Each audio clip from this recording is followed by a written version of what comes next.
ఈ విషయం మా పిల్లలకు తెలియదు, భయపడతారని వీలైనంత వరకు నేను ఇంటి వస్తువులతో వైద్యం చేసుకుంటానండి.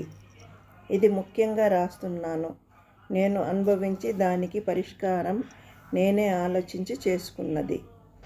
నాకు మలబద్ధకం లేదు. ఉదయాన్నే వెళ్ళేదాన్ని. జూలై 2024 నుండి కొంచెం కష్టంగా ఉండేది. ఇంట్లో కొంచెం కారం వల్ల నేను ఎక్కువ కారం తినను. ఊరగాయ ఎక్కువగా వేసుకున్న నెయ్యి తప్పనిసరి. జూలై నుండి కొంచెం కష్టపడేదాన్ని.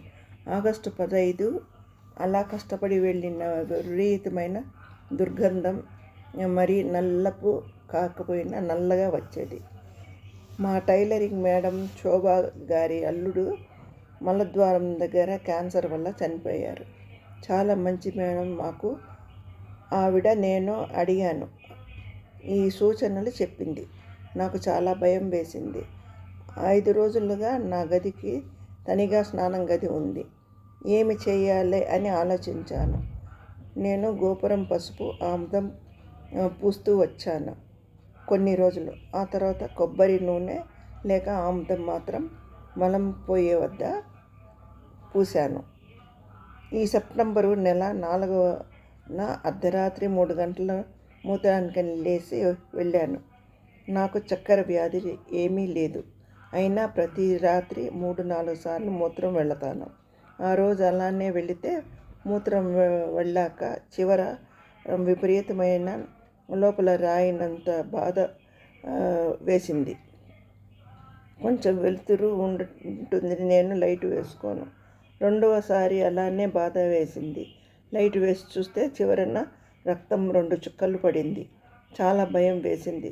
ఆ రోజు ఎన్నిసార్లు వెళ్ళినా అలానే వచ్చింది.